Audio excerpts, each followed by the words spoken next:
My boyfriend humiliated me at my birthday party with a cruel breakup note, but I exposed his cheating with my friend and took back control.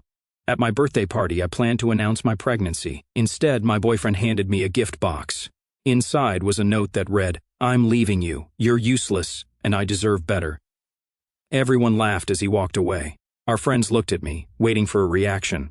I just smiled because he didn't know what I was capable of. 2 months later, he was drunk in front of my house, screaming my name. I had been with Justin for just over 3 years.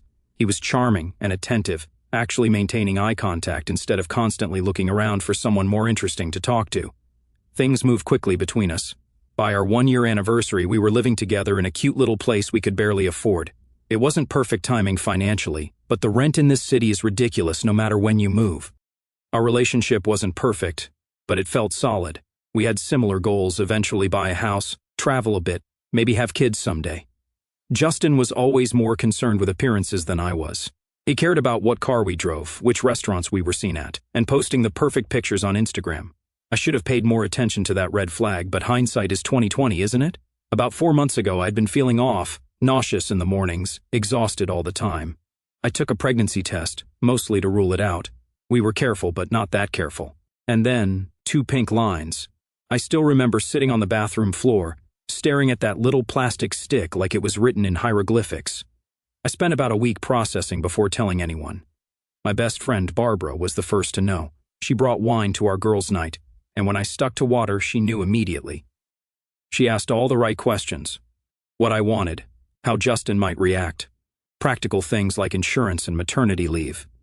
It helped me organize my thoughts. As for Justin, I decided to wait. My birthday was coming up in 3 weeks, and it seemed like the perfect timing. We'd already planned a small party at our apartment with our closest friends, and I thought it would be special to share the news with everyone I loved at once. Hindsight, what a witch. The weeks leading up to my birthday were strange. I was dealing with morning sickness, which should really be called all-day sickness, by the way, and trying to hide it from Justin. He didn't notice, which I attributed to him being busy. He'd been coming home later, spending more time on his phone, being a little distant. I figured he was stressed about something at work. My birthday fell on a Saturday. I spent the morning setting up while Justin went to pick up the cake, which took him nearly 3 hours, but whatever. Our friends started arriving around 6 p.m. Barbara and her husband, our friends Aaron and Sergio, my cousin Lana, who was visiting, and a few others, including Maria, who I'd known since college. The party was going well. Good food, plenty of drinks, sparkling water disguised as vodka soda for me, music, laughter. I planned to make my announcement after the cake, and I kept catching Barbara's eye across the room. She'd give me little encouraging nods that made my stomach flip with nervous excitement. Around 9 p.m., Justin clinked his glass to get everyone's attention. My heart practically stopped.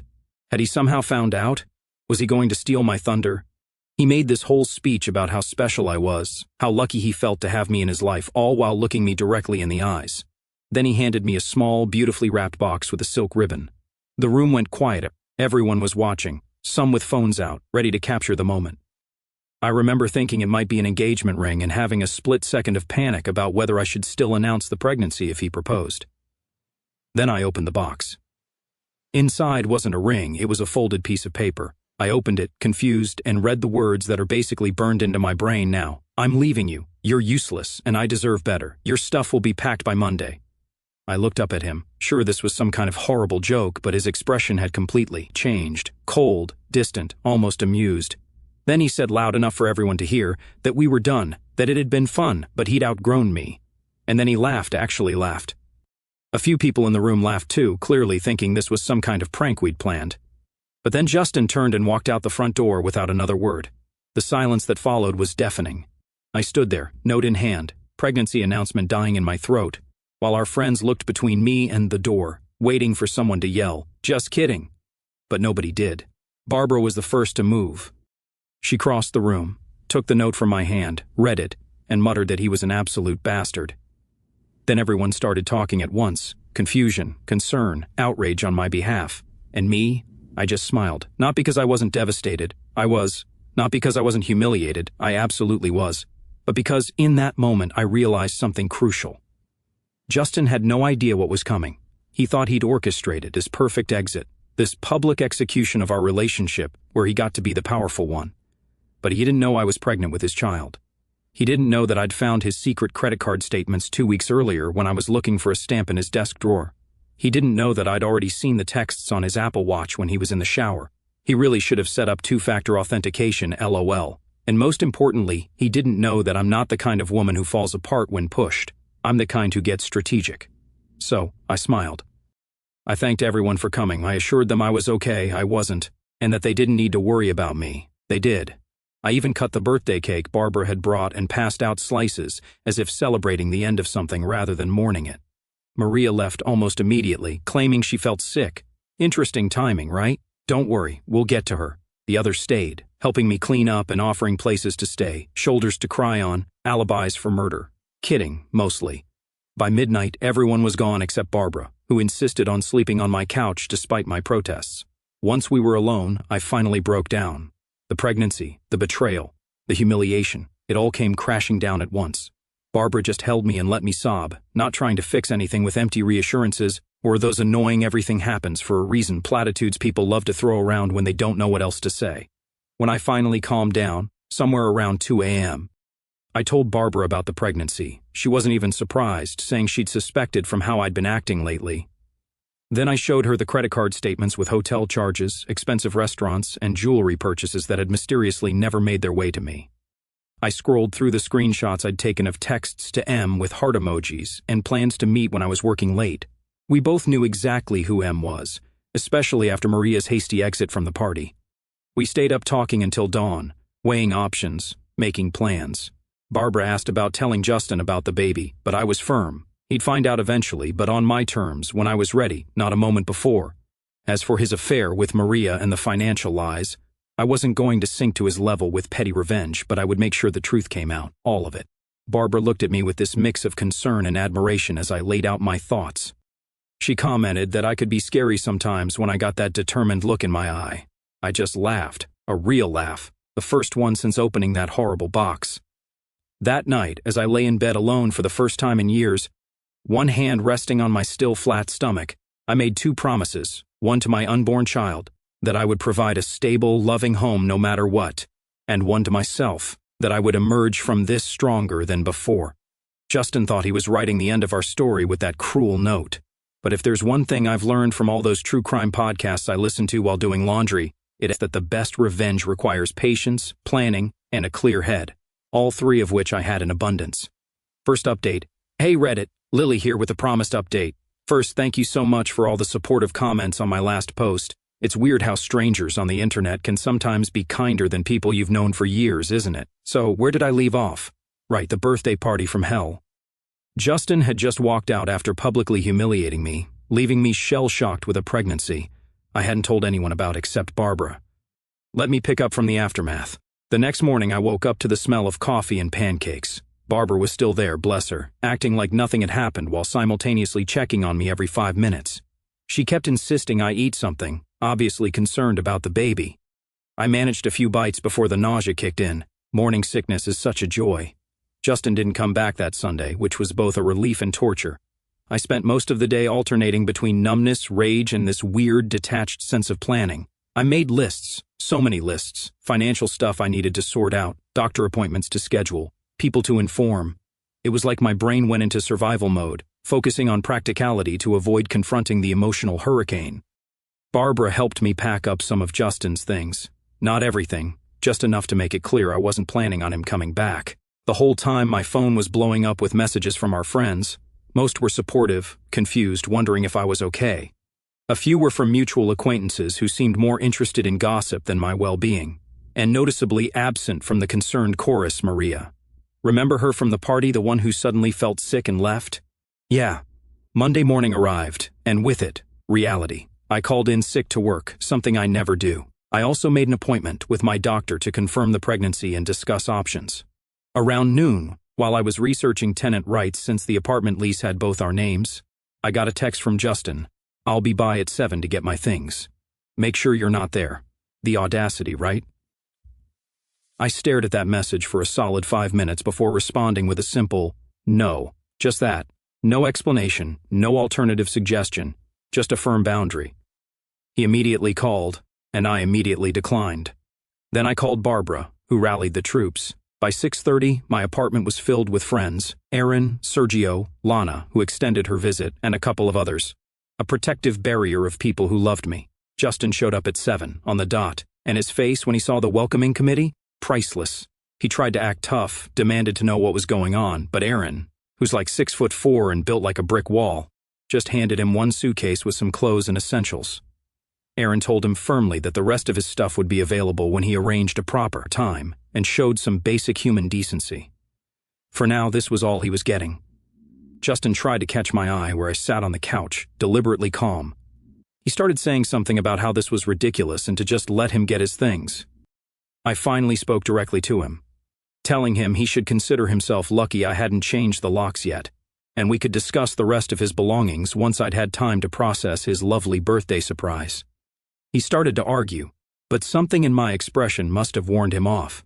He took the suitcase and left, but not before muttering something about me always needing an audience. Rich, coming from the man who dumped me in front of all our friends, don't you think? After he left, I cried again, not for him, but for the future I thought we'd have, for the plans that now needed rewriting, for the child who deserved better than a father who could be so cruel. The next morning, I called a locksmith and had the locks changed. Now, about Maria. I had my suspicions from the moment she bolted from the party, but I needed confirmation. It came from an unexpected source. Sergio texted me Tuesday evening to let me know that Justin and Maria had been seeing each other.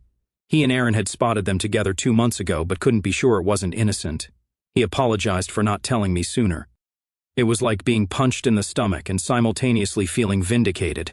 I'd known Justin was cheating. I just hadn't known with whom. Finding out it was Maria, someone who had been in my home, eaten my food, accepted my friendship, that was a special kind of betrayal.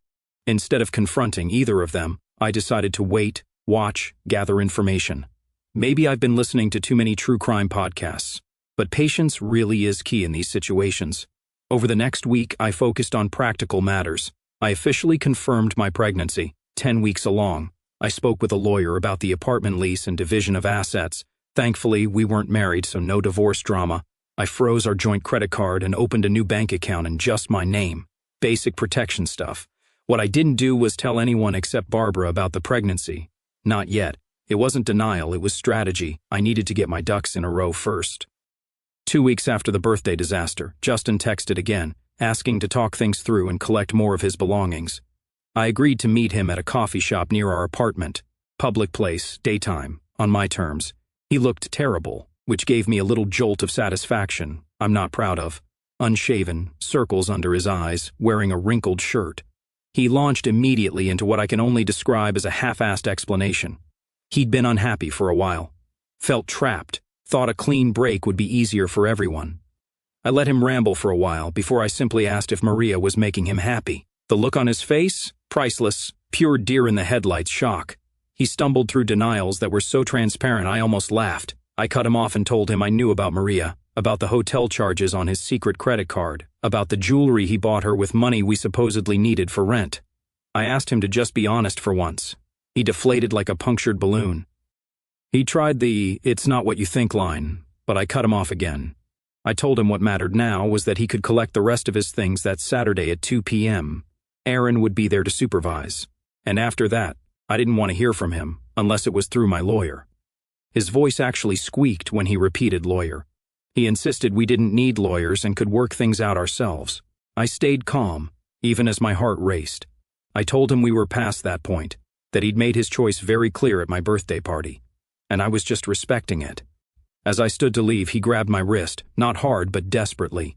He asked about the apartment, specifically how I was going to afford it alone, saying my job barely covered half the rent, and that's when things clicked into place, the real reason for his concern, for this meeting. It wasn't about closure or collecting his things, it was about money. See, what Justin didn't know, or conveniently forgot, is that I'd been covering more than half the rent for the past year. His income had been drying up, his position more precarious than he admitted. He'd been living beyond his means, using my steady income as a safety net while presenting himself as the primary provider to our friends and, apparently, to Maria. I smiled sweetly and told him I'd manage, adding that, unlike some people, I actually save money instead of spending it on hotel rooms and jewelry. The color drained from his face. He knew I knew everything. I walked out of that coffee shop feeling lighter than I had in weeks. Not because I'd won some relationship battle, but because I finally saw Justin clearly for who he was. A man who cared more about appearances than substance, who lied to make himself seem more successful than he was, who abandoned me when I no longer served his narrative. Saturday came, and as arranged, Aaron supervised while Justin collected more of his stuff. I made myself scarce, spending the day at a prenatal yoga class. Highly recommend for anyone dealing with stress during pregnancy, by the way. When I returned, the apartment felt emptier but somehow more mine. I started rearranging furniture that evening, reclaiming the space. Over the next few weeks, I settled into a new routine: work, doctor appointments, prenatal vitamins, careful budgeting.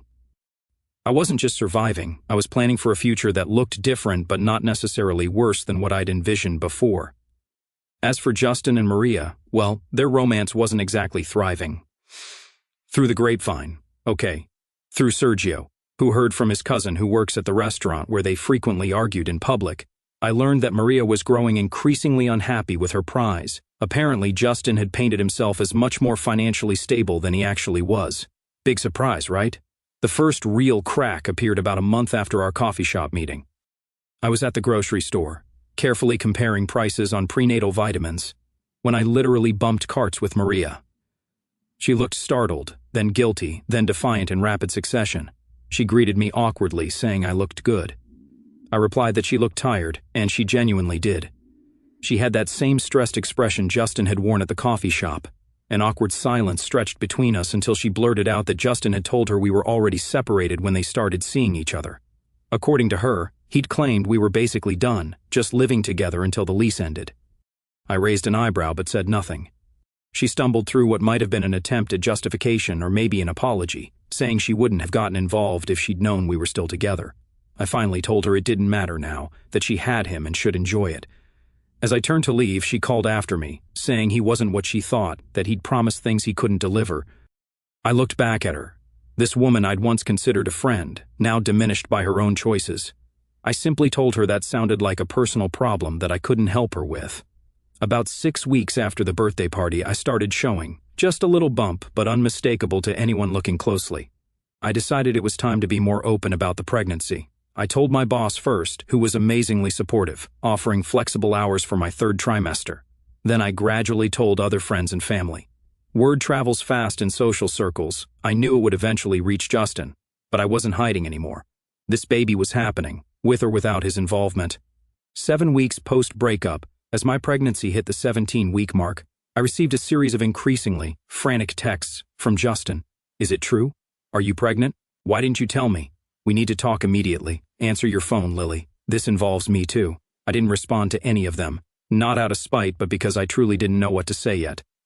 I needed to process this new phase, to decide what role, if any, I wanted him to have in our child's life.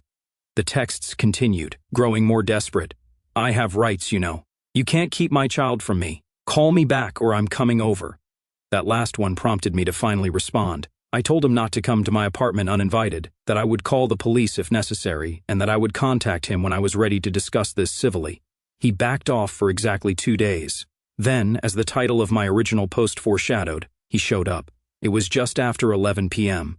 I was in bed, reading a pregnancy book and making notes, when I heard it. A car door slamming, then footsteps on the path to my door, then pounding. Not knocking, pounding. And Justin's voice slurred but unmistakable. Lily, open the door. I know you're in there. We need to talk about our baby. For a moment, I just sat there, heart racing. Unsure what to do, call the police, call Aaron, hide, and hope he goes away. Then I heard something that made the decision for me, crying. Justin was outside my door, drunk and crying, alternating between demands and pleas. He was saying he'd made a mistake, asking me to let him in, insisting it was his baby too. Despite everything he'd done, some small part of me felt, not sympathy exactly, but recognition, the realization that his grand exit strategy, his new life with Maria, his escape from useless me, none of it was working out as planned. Reality had finally caught up with Justin, and it had the face of an unexpected baby and financial instability. I got out of bed, put on a robe, and approached the door cautiously. I didn't open it but spoke through it, telling Justin he was drunk and should go home, that we could talk tomorrow when he was sober. He shouted that he needed to see me now, needed to see if it was true, if we were really having a baby. I confirmed through the closed door that yes, I was pregnant, 18 weeks now. And yes, it was his, but this wasn't the way to discuss it, and he needed to go home. There was a thud against the door, his forehead or fist, I couldn't tell. He mumbled so quietly I almost missed it, that Maria had left him, that she'd said he wasn't who she thought, that he'd lied about everything. I couldn't help commenting that sounded familiar. He laughed, a hollow sound with no humor. He admitted he'd messed up badly and begged me to let him in, saying he just wanted to talk. I took a deep breath, one hand resting protectively on my small bump. I refused to let him in tonight, but offered to meet him tomorrow at the cafe on Main Street at 10 a.m. I made it clear that if he wasn't there on time, or if he showed up drunk again, that was it, no more chances. He was quiet for so long I thought he might have passed out. Then, softly, he agreed. Tomorrow, 10 a.m. He promised he'd be there. I heard him walk away, his footsteps uneven. A car engine started. Not his, thankfully, he'd called a ride. At least he'd done one responsible thing. As I climbed back into bed, my phone lit up with a text from him. I'm sorry for everything. For the party, for the note, for tonight. I'll make it right somehow. I didn't respond. Words were easy, Justin had always been good with words, but I needed actions now, especially with a baby on the way. Did I still love him? No, that died the moment he humiliated me in front of our friends. Did I hate him? Not anymore. Hate requires energy I needed for other things. I would meet him tomorrow. I would listen. I would set boundaries. And I would decide, not based on his needs or wants, but on what was best for me and my child. Second update. Hey Reddit, sorry for the wait. Life has been interesting. So remember where we left off? Justin showing up drunk at my apartment after finding out about the baby. Well, I promised to meet him at that cafe the next morning, and to be honest, I half expected him not to show. But there he was at 9:55 a.m. Looking like absolute trash. And I mean that in the most objective way possible. Bloodshot eyes, same clothes as the night before, and this nervous energy that made him keep jiggling his leg under the table. The table was literally shaking. The first thing I noticed was he'd already ordered me a decaf latte, which, okay, thoughtful, I guess, except I've switched to herbal tea since getting pregnant because coffee makes me nauseous now. Small detail, but it kind of summed up everything about Justin, making assumptions about what I need without actually paying attention. Anyway, that meeting was a lot. He started with apologies, lots of apologies, sorry for the birthday humiliation, sorry for cheating, sorry for the financial lies, sorry for showing up drunk. It was like watching someone frantically check boxes on an I messed up form. I just sipped my tea, ordered to replace the unwanted latte, and let him talk himself out. There's something weirdly empowering about staying silent when someone expects you to respond, you know? When he finally ran out of steam, I asked the only question that mattered. What exactly did he want? He seemed thrown by the directness, started rambling about wanting to be involved, to do the right thing. And maybe we could try again. I actually laughed at that last part. Not meanly, just genuinely surprised that he thought reconciliation was on the table. The conversation got real when I laid out how things would work going forward. I told him I'd already consulted a lawyer about child support and custody arrangements. His face when I mentioned the lawyer again, LOL. It was like watching someone realize they're actually in the deep end of the pool when they thought they were just dipping their toes. I explained that I wasn't keeping him from his child, but that trust had to be rebuilt from the ground up. That meant scheduled visits, financial responsibility, and consistently showing up not just when it was convenient or Instagram-worthy. He kept trying to steer the conversation toward us as a couple, and I kept steering it back to us as co-parents. Eventually, he got frustrated, saying I was being cold and calculated. I pointed out that cold and calculated is exactly what his birthday note had been. The difference was, I was being cold and calculated to protect our child, while he'd done it to protect his ego. That shut him up. Before I left, I handed him a folder containing info on the baby, ultrasound pictures, due date, doctor details, along with what my lawyer had drafted regarding child support. I told him to review it, consult his own lawyer if needed, and let me know his thoughts once he'd had time to process. As I stood to leave, he grabbed my wrist again. Seriously, what is it with the wrist grabbing? And asked if Maria knew about the baby. I told him that wasn't my information to share, but that I hadn't gone out of my way to tell her. Then I gently but firmly removed his hand and walked out. Over the next few weeks, things got calmer. I focused on setting up the nursery, which basically meant converting half of my bedroom into Baby Central. Crib from IKEA that took me and Barbara 3 hours to assemble. Those instructions should come with a translator, I swear. Changing table from a secondhand store. And this adorable mobile with little stars that my mom sent. I'd been putting money aside aggressively, picking up some extra work editing social media content on weekends, nothing glamorous, but it helped bridge the gap Justin's contribution had left. My mom also sent some money to help, which was both touching and slightly uncomfortable. I've always been independent, you know. Meanwhile, Justin was processing. He'd text occasionally, asking about the baby or requesting pictures of the nursery progress. I'd respond factually but keep emotional distance. Sometimes he'd try to veer into personal territory, asking if I was seeing anyone, nope, or mentioning some show we used to watch together. I gently redirected. Then came the incident. Yes, it deserves capital letters. I was at Target on a Saturday afternoon, loading up on diapers. You can never have too many, according to every mom blog ever, when I literally bumped carts with Maria again. What are the odds?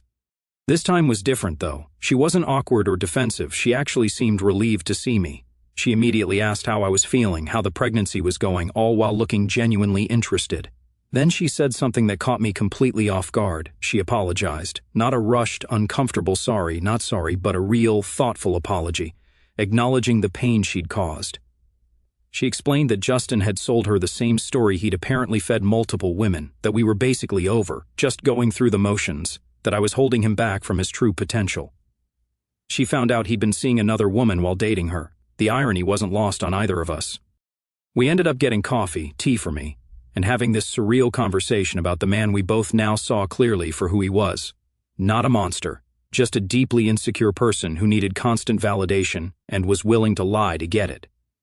As we were saying goodbye, Maria mentioned casually that Justin had been let go from his job 2 weeks earlier. She thought I should know since it might affect child support. I thanked her for the info and headed home, processing this new development. I wasn't happy about Justin's job loss. It complicated things, but I appreciated knowing. That evening, as I was folding tiny onesies and listening to my favorite podcast, my doorbell rang. I checked the peephole, always check the peephole, folks, and saw Justin standing there, sober this time but looking rough. I opened the door but didn't invite him in. He started talking immediately, asking if I'd heard about his job, saying it wasn't his fault, that he was being set up. Then he asked if I'd seen Maria recently, sounding suspicious. I told him yes. We'd run into each other at Target. His face did this weird thing where it tried to look casual but just looked constipated instead. He asked what we talked about and I simply said, you, mostly. He did not like that answer, LOL. Then he started getting agitated, saying we were probably conspiring against him, that everyone was turning on him when he was just trying his best in a difficult situation. I reminded him that he created this situation with choices he made, and that playing victim wasn't going to work with me. That's when he broke down. Not dramatically, not movie-style tears, just crumpled. He said his life was falling apart, no job, no girlfriend, an apartment he could barely afford, and a baby on the way he wasn't prepared for.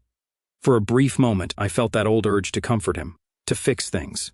But then I remembered the cold words in that birthday note. You're useless. I deserve better. Instead of comfort, I offered clarity. I told him he had 2 paths forward: continue the pity party and lose everything, or step up, take responsibility and rebuild. For the first time since this whole mess started, Justin really listened. No interruptions, no excuses, just listening. When I finished, he nodded slowly and asked if we could talk inside. I hesitated, then agreed, but left the door open. Never fully close yourself in with someone unstable. We sat at my kitchen table and he asked thoughtful questions about the baby for the first time. Not surface-level stuff, but real questions about health, development, plans for delivery. As we talked, I realized something important. I no longer felt anything romantic for Justin, but I did want him to be okay, not for his sake, but for our child's. Before he left, he promised to review the child support agreement and find a new job as soon as possible.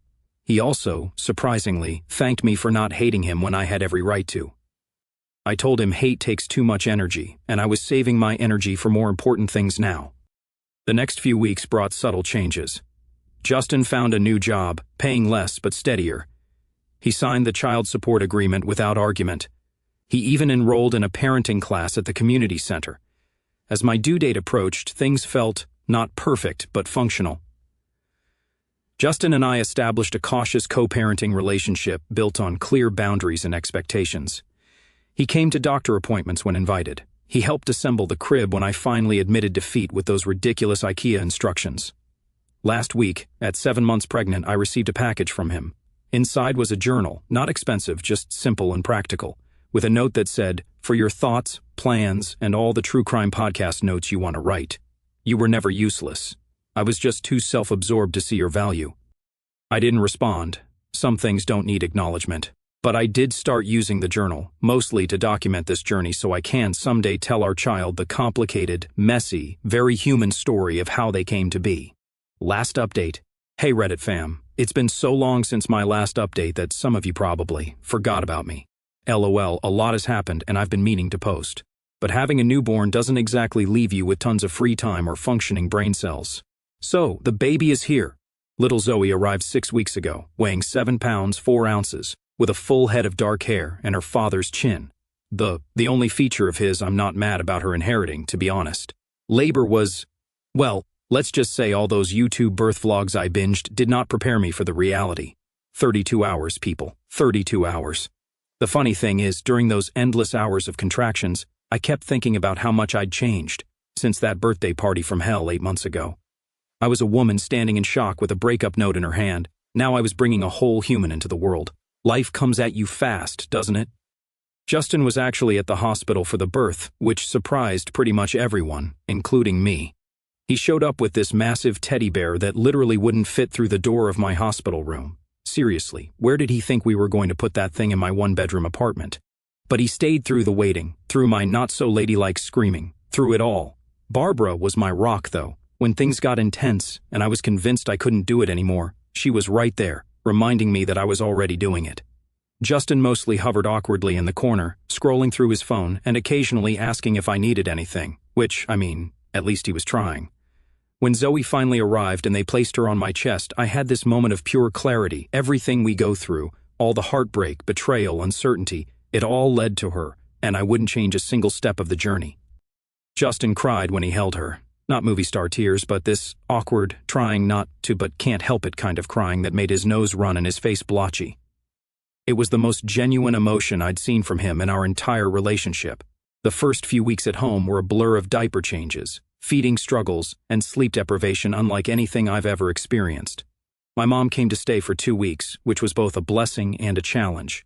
She kept reorganizing my kitchen cabinets because apparently my system makes no sense. But seriously, who puts colanders with the pots instead of with the strainers? That's just chaotic. Justin has been surprisingly present. Not in a live-in father way, but he comes by 3 times a week for scheduled visits. Sometimes he brings useful things like diapers or takeout.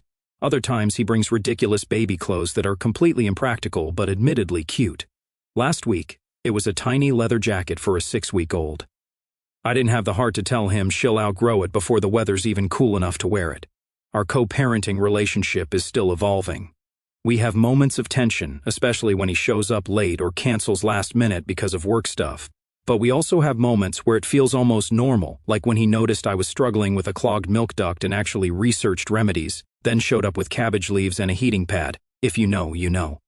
Financially, things have settled into a workable routine. Justin pays his child support on time so far, and I've been able to work from home part-time doing social media management. Not getting rich, but paying the bills.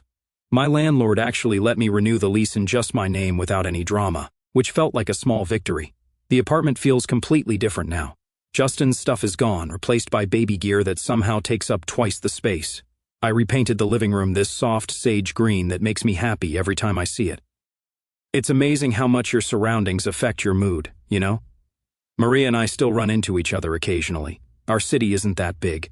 It's less awkward now, more like running into a distant acquaintance than someone who blew up your life. Last time, she was with some bearded guy who kept calling her babe every 3 seconds. She seemed happy, if a little forced about it. I genuinely hope she is. As for Justin, he's still struggling in some ways. His new job isn't going great, according to Barbara, who heard from Aaron, who plays basketball with Justin's coworker, got to love small city gossip networks. He moved into this depressing studio apartment that he's constantly complaining about. Sometimes when he comes to see Zoe, I catch him looking around my place with this expression that's hard to read. Nostalgia mixed with regret, maybe. The weirdest development has been Justin's apparent personal growth journey. He mentioned he's been seeing a therapist, which, wow, this is the guy who once told me therapy was just paying someone to listen to you whine. He's been reading parenting books and even joined some dad group on Facebook. Sometimes I wonder if aliens abducted the real Justin and left this pod person in his place. Anyway, my own life has taken some unexpected turns too. Remember how I mentioned working part-time from home? That actually came through a connection from Sergio, who recommended me to his sister's company. The work is interesting, the people are nice, and most importantly, I can do it while Zoe naps, when she actually decides napping is on her agenda, that is. And then there's Eli. Yes, there's an Eli now. He's the delivery guy who kept bringing my grocery orders during those first chaotic weeks postpartum. At first, I barely registered him beyond thank you and please put the bags by the door because, hello, new mom zombie mode. But he started adding little notes to my deliveries, recommending items other parents had found helpful, or sometimes just a dad joke that would make me snort laugh. One day, when I was particularly frazzled, hadn't showered in 3 days, pretty sure there was spit up in my hair, he dropped off my order and asked if I wanted him to help carry the cases of water to my kitchen. I hesitated. Strange man in my apartment and all that, but something about him felt safe. As he helped put away the groceries, we started talking. Turns out he's finishing his degree in environmental science, delivering groceries to pay the bills. He has a younger sister with 2 kids that he helps with regularly, which explains why he didn't run screaming from my disaster zone of an apartment. We exchanged numbers in case there were any issues with future deliveries. We both knew that was BS, but it was a comfortable fiction. We've been texting and he's come by for coffee a few times. It's nothing serious. I'm in no rush to dive into another relationship, but it's nice to talk to an adult who doesn't want to discuss diaper brands or sleep training methods. Last week when Justin came for his visit, Eli was just leaving. The look on Justin's face was complicated. Later, he casually asked who that guy was. I kept it vague, partly because there's not much to tell yet, and partly because it's not really his business. He made a few comments about moving on fast before seeming to catch himself and backing off. Barbara thinks I should go for it with Eli, but I'm taking it day by day. After everything that's happened, I've learned that rushing into things never ends well.